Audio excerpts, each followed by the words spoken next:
तो वेग और चाल ये सब हम पढ़ चुके हैं। तो आइए वेग और चाल से संबंधित एक प्रश्न हल करते हैं। बच्चों, हमारा पहला प्रश्न यह है कि एक कार एक शहर से दूसरे शहर तक जाती है। ठीक है, मतलब ये एक शहर है, ए शहर,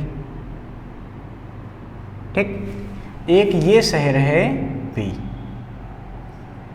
और एक कार एक शहर से दूसरे शहर तक, ये कार है कोई जो कि जा रही है।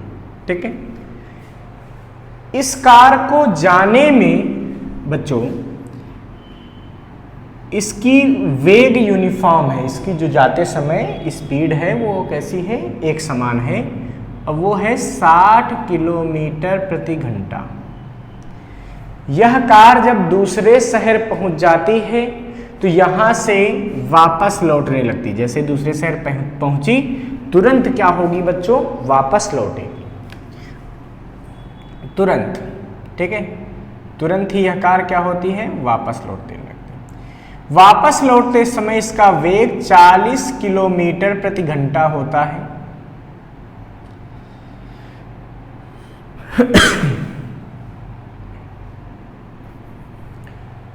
तो यह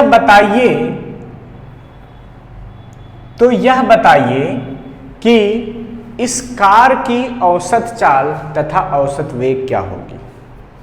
तो हमें ज्ञात क्या करना है, हमें ज्ञात करना है औसत चाल और औसत वेग। ठीक है, प्रश्न हमारा क्लियर हो गया होगा कि एक कार एक शहर से दूसरे शहर की ओर 60 किलोमीटर प्रति घंटे की चाल से जाती है तथा 40 किलोमीटर प्रति घंटे की रफ्तार से तुरंत लौटने लगती है। पहुंची जैसे दूसरे शहर, तुरंत वापस आ गई। ठीक है, हमको ये बताना है कि इस गति के दौरान कार की औसत वेग जबकि और औसत चाल क्या होगी, जबकि ये माना जा रहा है कि कार चलती हुई शहर ए पे ही वापस आ गई, मतलब फाइनली ये यहीं पे आ चुकी। तो देखिए औसत वेग तो बहुत सरल है निकालना। क्यों, औसत वेग क्या होगा भाई, औसत वेग होगा कुल विस्थापन। औसत वेग का सूत्र क्या होता है, कुल विस्थापन बटा कुल समय। ठीक है, कार ने कुल कितना विस्थापन तय किया, तो देखिए जहां से कार चली थी वहीं पे तो वापस आ गई, तो कुल विस्थापन कितना हुआ, 0। अर्थात जब कुल विस्थापन 0 हो गया तो समय का मान कुछ भी रख दिया जाए, मान लीजिए जाते समय लगा t1 और लौटते समय उसको समय लगा t2, तो भैया ये समय से कोई मतलब ही नहीं, t1 प्लस t2। क्यों, 0 से भाग करने में कोई दिक्कत नहीं है, आंसर 0 ही आना। तो जब 0 में किसी चीज से भाग करते हैं तो आंसर 0 आता है, इसीलिए औसत वेग क्या हो गया, 0 हो गया। अब बात करते हैं औसत चाल की। अब क्या बात करते हैं, औसत चाल। औसत चाल क्या होगी, तो देखिए बच्चों, ये कार एक शहर से दूसरे शहर गई और वापस आई। ठीक है, इसकी हमको औसत चाल बतानी है। तो औसत चाल का सूत्र होता है कुल दूरी बटा कुल समय। तो पहला काम ये होगा कि हमको कार के जाने में और आने में कुल दूरी पता करनी है। तो देखिए जब कार यहाँ से निकल के वहाँ तक पहुँची तो x दूरी गई, फिर वो x दूरी वापस आ गई, यानी कि कार ने कुल कितनी दूरी तय की, तो कुल दूरी जो कार तय कर रही है वो क्या है, कुल दूरी है x प्लस x अर्थात 2x। ठीक है, और कुल समय कितना लगा बच्चों, कुल समय, तो कुल समय कितना लगेगा भाई, जाने में लगा समय हमने मान लिया t1, लौटने में लगा समय हमने मान लिया t2। तो बच्चों कुल समय कितना आएगा, जाने में कितना समय लग रहा है, देखो जाते समय वो कितनी दूरी तय की x, और वेग कितना था उसका 60, तो यानी कि जाते समय दूरी समय आ गया, समय बराबर दूरी बटा चाल, तो दूरी है x और चाल कितनी थी 60, तो x बटा 60 प्लस लौटते समय उसका क्या है, तो लौटते समय उसका जो समय आएगा वो आएगा x बटा, और लौटते समय की वेलोसिटी v2, इसको v1 लिख दें, अभी बाद में मान रख देंगे एक साथ, ठीक है, ये हो गया। जब चाहोगे v1 की जगह 60 रख देंगे बच्चों, इसमें कोई दिक्कत नहीं। अब ये क्या आएगा सोचिए, ये आएगा x कॉमन आ गया तो क्या बचेगा 1 बटा v1 प्लस 1 बटा v2, ठीक है। अब बच्चों कुल समय कितना आएगा देखिए जरा, कुल समय तो क्या आएगा x ब्रैकेट में v2 प्लस v1 अपान v1 v2, ठीक है, ये कुल समय आ गया।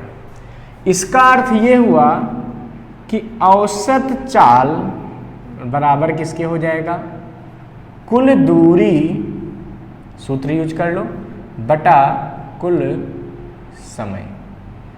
कुल दूरी कितनी है बच्चों 2x, कुल समय कितना है x बटा v2 प्लस v1 अपान v1 v2, x x काट दो, 2v1 v2 बटा v1 प्लस v2। अब हम इसको हल कर लेंगे तो ये मिलेगा हमें 2 60 40 60 प्लस 40, ठीक है बच्चों।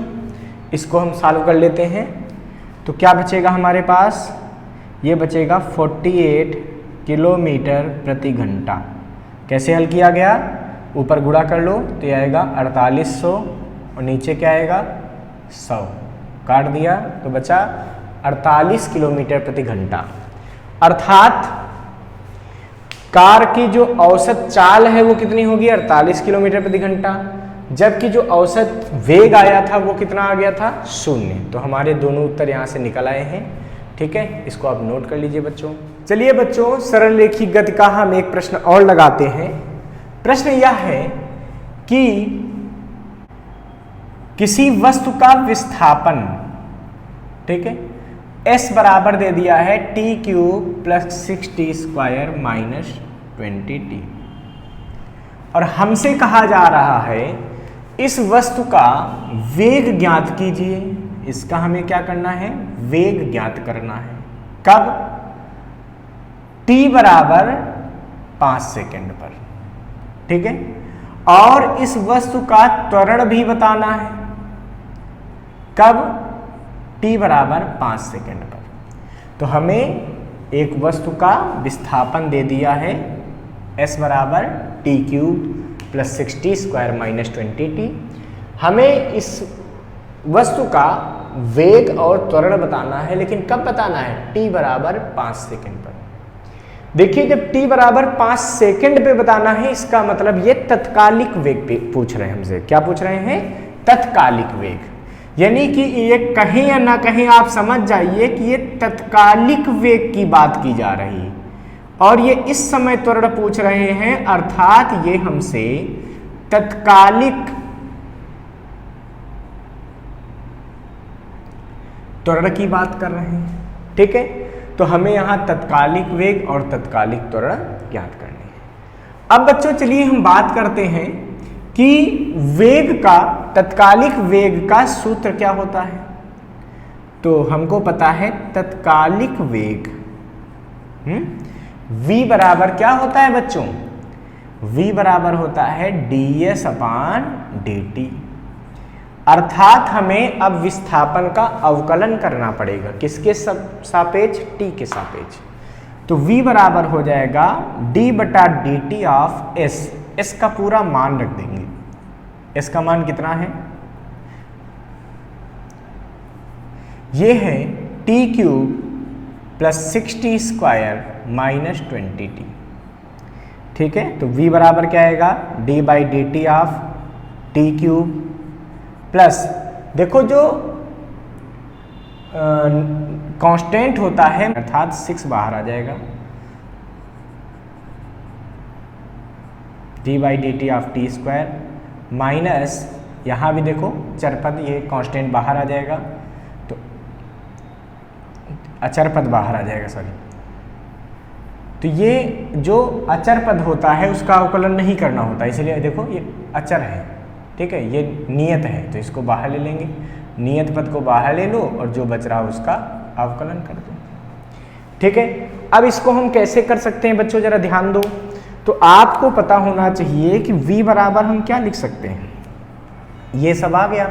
अब इसका अवकलन करना आपको आना चाहिए। अगर आपको अवकलन करना नहीं आता है तो कोई बड़ी बात नहीं है, अभी अभी आप फर्स्ट ईयर में पहुंचे हैं, हम आपको सिखाई दे रहे हैं। 2 मिनट में आप अवकलन करना सीख जाएंगे इस तरह के पदों का। बस ध्यान से मेरी बात को सुन लीजिए।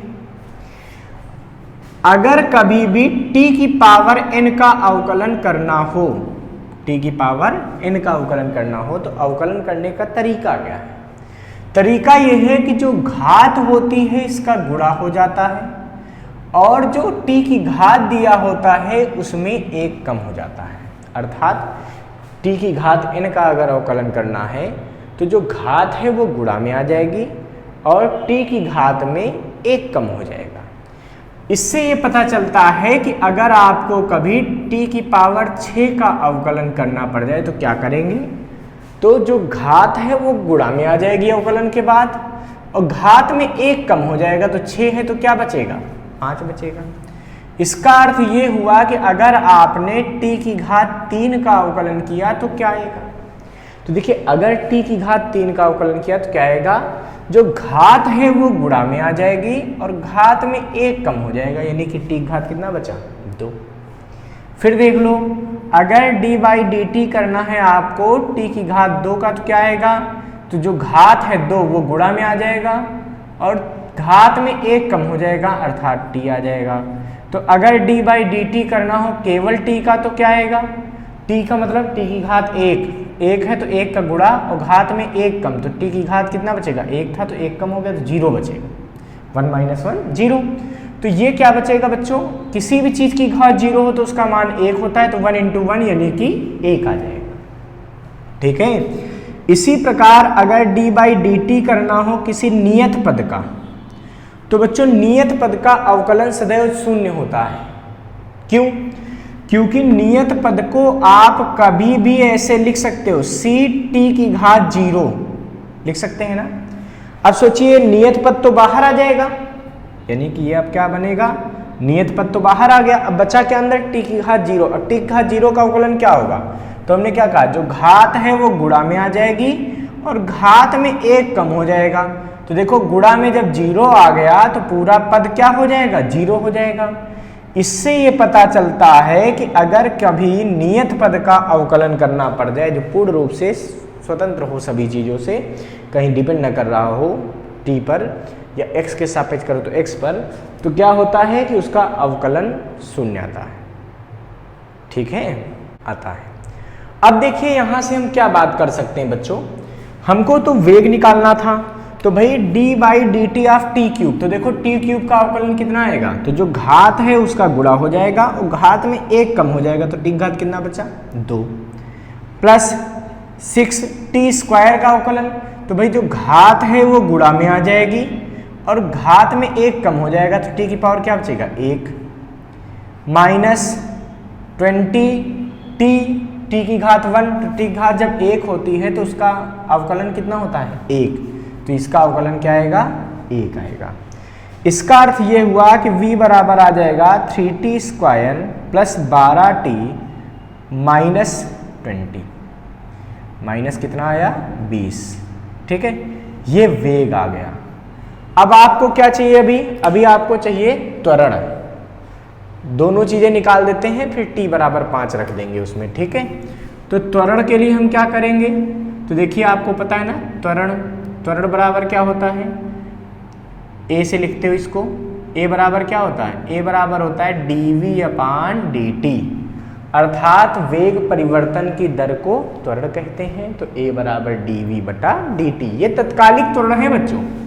तो a बराबर क्या निकलेगा, d/dt ऑफ v का मान रख दो यहाँ से, v जो भी आया है, तो ये क्या बनेगा, ये बनेगा 3t² प्लस 12t माइनस 20, ठीक है। अब बच्चों फिर वही बात है, त्वरण निकाल रहे हो तो 3 तो ऐसे ही आ जाएगा अंदर अवकलन किसका होगा, टी स्क्वायर का। क्यों, मैंने कहा जो नियत पद होता है उसको बाहर ले लिया करो, ठीक है, अवकलन करते समय। अब देखो यहाँ पे 12 बाहर आ जाएगा, नियत है ना, तो क्या बचेगा, D by D T of T minus D by D T of 20, क्योंकि वो तो नियत है तो उसको लिखना ही पड़ेगा। अब बच्चों इसका एक्सेलरेशन कितना आएगा, देखिए 3 और टी स्क्वायर का अवकलन क्या होता है 2t। देखो घात का गुणा, घात में 1 कम, तो 2 का गुणा हो गया और घात 2 थी तो 1 कम किया तो क्या बची, 1 बची, प्लस 12 और t का अवकलन, तो t का अवकलन क्या हो जाएगा, t के सापेक्ष 1 आ जाएगा, माइनस ये देखो नियत पद है और हमने अभी समझाया कि कोई मान जो नियत होता है जिसमें t ना हो उसका t के सापेक्ष अवकलन करना हो तो वो 0 आ जाता है, उसका अवकलन क्या आ जाता है, 0 आ जाता है, इसीलिए क्या आ जाएगा, 0 आ जाएगा। अर्थात त्वरण बराबर आ गया 6t प्लस 12, 6t प्लस 12, ठीक है। अब बच्चों हमको चाहिए t बराबर 5 पर वेग क्या होगा और त्वरण क्या होगा, लिखेंगे यहाँ पे, अर्थात t बराबर 5 पर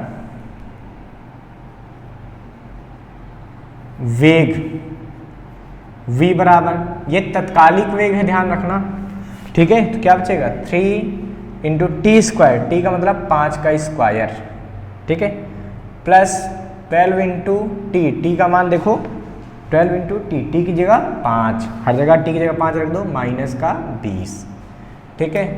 ऐसा करते हैं बच्चों, इन सूत्रों से ऐसे एक लाइन खींच देते ताकि पता रहे कि हाँ उधर सूत्र है और ये हम क्वेश्चन हल कर रहे हैं।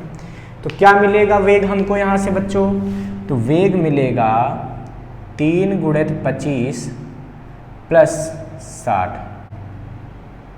और माइनस के 20 भी तो है, प्लस 60 माइनस 20, तो ये बचेगा 60 में 20 जाएगा तो क्या बचेगा 40 बचेगा, 40 और 75 कितना हो जाएगा 115, तो वेग आ जाएगा 115 मीटर प्रति सेकंड। लेकिन ये तब होगा जब आपको ये दूरी मीटर में दी होगी तो मीटर प्रति सेकंड, अगर वो सेंटीमीटर में दी होती तो सेंटीमीटर प्रति सेकंड आ जाता, ठीक है, ये वेग आ गया। अब बच्चों हमको चाहिए त्वरण, तो त्वरण कितना आएगा इस अवस्था में, देखिए त्वरण a बराबर, तो क्या करेंगे, फिर वही बात है, त्वरण में t की जगह 5 रख देंगे, तो इस अवस्था में त्वरण कितना आएगा सोचो, 6 इंटू 5 प्लस 12, तो कितना आएगा 30 प्लस 12 यानी कि 42 मीटर प्रति सेकंड स्क्वायर, ये कितना आ गया 42 मीटर प्रति सेकंड स्क्वायर। अर्थात t बराबर 5 पर वेग का मान 115 मीटर प्रति सेकंड तथा त्वरण का मान 42 मीटर प्रति सेकंड स्क्वायर होगा। इसको लिख लीजिए फटाफट बच्चों।